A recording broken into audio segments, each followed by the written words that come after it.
Bonjour à toutes et à tous, j'espère que vous allez bien. Aujourd'hui, on se retrouve pour la 31e journée de la Première Ligue. Donc, la Bundesliga et la Ligue 1 sont déjà disponibles sur la chaîne. Il y aura également le premier palier de la montante, vu qu'on débute un nouveau mois, tout simplement. Et bien évidemment, si vous souhaitez une note montante dans le mois, eh bien, il faut qu'on atteigne un nouveau palier de 100 abonnés, tout simplement. Comme d'habitude, un match, un pronostic et on est parti. On commence avec Liverpool contre Watford. Alors Liverpool est deuxième à seulement un point de retard sur City, 69 contre 70 pour City. Du côté de Watford, c'est un peu compliqué. Ils sont actuellement dans la zone rouge. Ils ont 3 points de retard pour sortir de cette zone rouge. Et malheureusement pour eux, je pense que ça va être assez compliqué contre cette équipe de Liverpool qui est donnée largement favori. Alors on sait que Liverpool est très souvent la première équipe à marquer, également quand ils affrontent Watford. On sait également qu'ils sont sur 5 matchs avec le moins de 2,5 buts. Donc on pourrait tenter le plus de 5 qui est quelque chose qui passe assez souvent contre Watford. Mais ici je vais plutôt partir sur le fait que les visiteurs ne marquent pas de but. Donc on va partir là-dessus. C'est coté tout simplement à 1,58. C'est une très belle cote pour ce genre de match. Ça va être compliqué d'avoir une cote assez élevée. Peut-être si on partirait dans les buteurs ou autre. Mais voilà, comme on est en avance, on ne sait pas encore ce qu'il peut y avoir comme compo. Donc on part là-dessus, le fait que Watford ne marque pas côté à 1,58. Le deuxième match, c'est Burnley contre City. Alors City qui est coté à 1,21. Donc voilà, ils sont premiers, ils ne doivent pas faire de faux pas s'ils veulent être champions, ou du moins ne pas perdre leur petit point d'avance sur Liverpool. Donc on sait qu'ils sont quand même sur 14 matchs sans aucune défaite face à Burnley. Et également 5 clean sheets. C'est également la première équipe à marquer. Et ils sont également sur les 6 derniers matchs, 6 fois la première équipe à avoir gagné à la mi-temps. Je vais y arriver. J'étais perdu. Donc, je me dis pourquoi pas tenter ce pronostic. On sait que pronostic à la mi-temps, c'est toujours plus intéressant au niveau de la cote. Donc, on va partir là-dessus. City vainqueur à la mi-temps, c'est coté ici à 1,61. On passe au match suivant. Et c'est toujours samedi à 16h avec tout simplement Chelsea qui reçoit Brentford. Alors Chelsea, ils sont actuellement 3e, ils ont quand même 10 points de retard sur Liverpool. Et ils ont 5 points d'avance sur Arsenal. Donc ils sont plutôt tranquilles pour l'instant. Dans tous les cas, ils devraient jouer la Ligue des Champions. Et ils ont surtout un match de retard. Donc Bradford, eux, sont 15e entre les deux équipes. On sait que Chelsea est quand même sur 4 victoires d'affilée, 5 matchs sans aucune défaite, 4 matchs sans encaisser de but. Et très souvent, c'est la première équipe à marquer. Encore une fois, bon, cote à 1,33 pour Chelsea, ça me semble peut-être un petit peu trop juste. Pourquoi pas partir sur un petit combo avec Chelsea et le plus d'un 5, c'est coté à 1,56.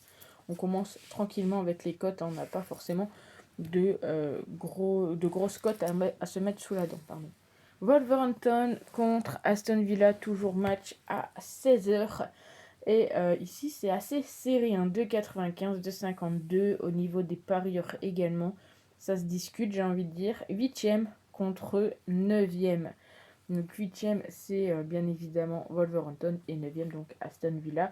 Entre ces deux équipes, on a pas mal de confrontations, mais voilà, c'est tout ou rien. Soit il y a énormément de buts, soit ça se finit sur des 1-0, 0-0. Dans tous les cas, très souvent, on a seulement une victoire par un but d'avance, donc pourquoi pas.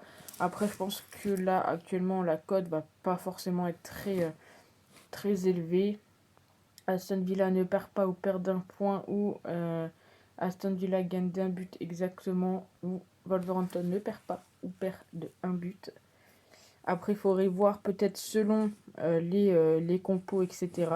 Moi, je partirais plus sur la victoire de Wolverhampton dans le sens où ils joueront à domicile. Donc pourquoi pas tenter tout simplement Wolverhampton gagne d'un but seulement. Donc ça serait peut-être assez intéressant. C'est du fun pour ce match, honnêtement. Cote à 4,42. On peut même tenter les deux équipes marques si on veut jouer un petit peu plus sécure. Mais voilà, on va tenter ça pour ce match. Wolverhampton gagne de un but exactement. On passe au match suivant et c'est le match toujours à 16h de Brighton contre Norwich.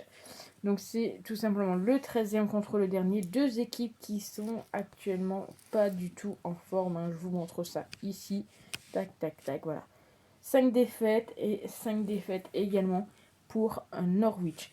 Donc Brighton, il faut faire attention quand même. C'est une équipe qui fait pas mal de matchs nuls. Il serait ici donné clairement favori. Mais j'ai envie de dire attention. Parce que voilà, on sait qu'ils peuvent également faire potentiellement un match nul. En tout cas, entre les deux équipes, on a très souvent le moins de 2,5 buts. Et je serais d'avis peut-être de partir là-dessus. Donc un petit combo avec tout simplement Brighton ou le match nul. Et voilà, le moins de 2,5 qui passe assez souvent, c'est coté à 1,96. Ici, on va quand même prendre le moins de 3,5 qui est coté ici à 1,46. Vous pouvez bien évidemment tenter le moins de 2,5 buts. Moi, je sécurise avec un but en plus. On passe au match suivant. Et c'est le match de Leeds contre Southampton. Donc Leeds est donné légèrement favori, un cote à 2,35. Ils sont actuellement 16e et reçoivent donc Southampton qui est actuellement 11e.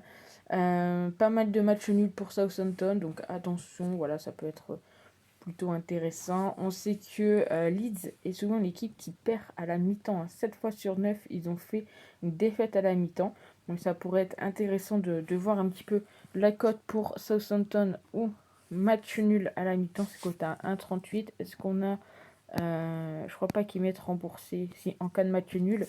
Pourquoi pas le tenter? Southampton remboursé en cas de match nul à la mi-temps. Je vois peut-être une petite victoire de Southampton qui serait pas forcément très étonnant, j'ai envie de dire. Donc moi je vais partir là-dessus. Comme d'habitude, n'hésitez pas vous à me mettre vos pronostics dans les commentaires.